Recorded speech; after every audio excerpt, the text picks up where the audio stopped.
หลายคนก็น่าจะได้ฮู้จักบ้านดอนซิงซูไปแล้วเพราะว่าก่อนหน้านี้ข่อยก็ได้นำเสนอเกี่ยวกับบ้านดอนซิงซูไปแล้วมื้อนี้ข่อยสิมาบอกทางไปอยู่ไสขึ้นเฮือแนวใดเพื่อไผที่ยังบ่ทันฮู้จักบ้านแห่งนี้บ้านดอนซิงซูแม่นตั้งอยู่กลางแม่น้ำคลองเลยจะเป็นดอนขนาดใหญ่อยู่เมืองสีโคตรนครหลวงเวียงจันทน์เป็นบ้านที่มีวิถีชีวิตชนบทที่รอคอยคนเมืองเข้าไปสัมผัสอยู่บ้านแห่งนี้บ่มีเส้นทางปูยางหรือทางคอนกรีตแม้แต่เส้นเดียวทางที่พวกเจ้ากำลังเห็นอยู่นี่คือทางที่ดีที่สุดของบ้านบ่มีน้ำประปาหรือน้ำบาดาลที่ใสสะอาดบ่มีห้องหมอหรือสุขศาลาบ่มีตลาดบ่มีการขนส่งสินค้าบ่มีตึกอาคารที่สูงเกิน2ชั้นแต่บ้านแห่งนี้เสื่องวิถีชีวิตและความสวยงามที่หลายคนยังบ่มีโอกาสมาสัมผัสถ้าหากไผมีจุดประสงค์อยากไปเที่ยวชมจักครั้งขอให้เบิ่งวิดีโอนี้จนจบพอข่อยจะแนะนำเส้นทางการไปและจุดขึ้นเรืออย่างครบถ้วนตอนนี้ข่อยกำลังสิเดินทางไปดอนซิงซู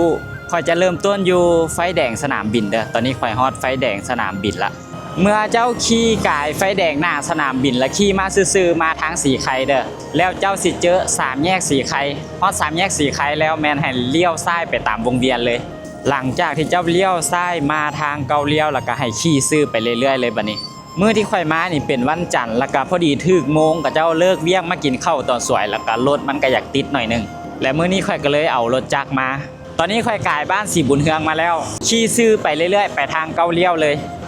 ตอนนี้ข่อยมาฮอดห้านต้นตาลแล้วอยู่เบื้องขวาข่อยนี่จะแม่นห้านต้นตาลกายห้านต้นตาลไปเด้อหลังจากกายห้านอาหารต้นตาลมาแล้วก็เริ่มเข้าสู่เขตบ้านเกาเลี้ยวแล้วตอนนี้ขี่เข้าบ้านเกาเลี้ยวมาระยะหนึ่งละแม่นให้เจ้าสะลอความไวเด้อหอมมันจะอยู่เบื้องซ้ายก่อนฮอดตลาดเกาเลี้ยวเด้อถ้ารู้สึกว่าใกล้สิฮอดตลาดเกาเลี้ยวละแม่นให้เจ้าพรความไวลงรถเจ้าสังเกตเบื้องป้ายตัวนี้ก็ได้นี่ป้ายขนส่ง ZTO นี่และหอมมันสิอยู่ข้างๆกับป้าย ZTO นี่แหละอยู่หน้าหอมมันก็สิมีป้ายเขียนบอกอยู่แต่ว่าต้นมะกะทันหันสีบังมันไว้นี่มันจะมีหอมแบบนี้แหละเขียนบอกอยู่หน้าหอมว่าบริการเรือข้ามไปดอนซิงซูหอมเข้ามาจะเป็นทางดินแดงแบบนี้เด้อมาครั้งนี้ข่อยก็มาครั้งแรกคือกันตอนนี้ข่อยมาฮอดเส้นทางแคมป์ของละถ้าว่าเจ้า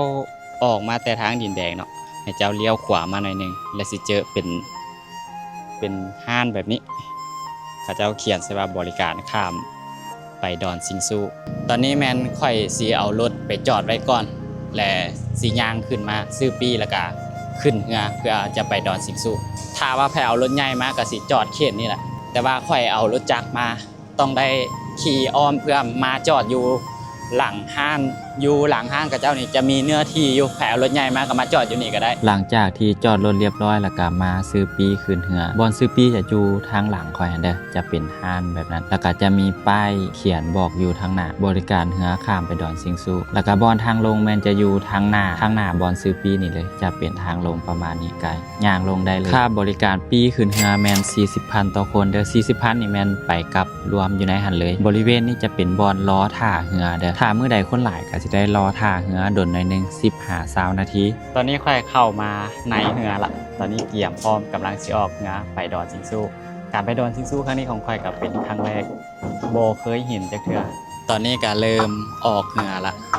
ในระหว่างที่เฮาขี่เรือไปดอนซิงซูก็ชมวิวตามแคมแม่น้ำของชมวิวแม่น้ำของไปในตัวเลยก็ถือว่าเป็นภาพที่สวยงามนะตอนนี้ก็ขี่เรือมาไกลเติบละการขี่เรือครั้งนี้ตามแม่น้ำคลองนี่ก็เป็นครั้งแรกของข่อยคือกันในระหว่างที่เฮากำลังเดินทางไปดอนซิงซูเฮาก็สิได้ชมวิวตามแคมแม่น้ำคลองทั้งสองฝากเลยก็เป็นบรรยากาศใหม่ๆที่ยังบ่เคยสัมผัสอยู่ใส่มาก่อนและก็การไปดอนซิงซูครั้งนี้ก็เป็นครั้งแรกคือกันบ่ฮู้ว่าสิเป็นแนวใดซึ่งเมื่อกี้ข่อยก็ได้ถามเขาเจ้าว่ามีคนอาศัยอยู่ค่อนข้างหลายเลยตอนนี้มาฮอดดอนซิงซูละกำลังสิลงเรือตอนนี้มาฮอดดอนซิงซูเป็นที่เรียบร้อยกำลังสิย่างขึ้นไปถ้าผู้ใดขี่เรือข้ามมาคือกันกับข่อยแม่นเขาเจ้าจะมาส่งอยู่ทางเข้าวัดเลยอยู่หน้าวัดย่างขึ้นทางเรือมาหน่อยนึงก็สิเป็นร้านค้าที่เขาเจ้าขายพวกน้ำปั่นแล้วก็มักเบ่งเครื่องบูชาที่เขาจะเอาเข้าไปบูชาอยู่ในวัดขอพรนี่อย่างต่างๆเขาเจ้าก็สิขายอยู่เขตนี้เบิดถ้าใครบ่ได้เกี่ยมมาก็มาซื้ออยู่นี่ก็ได้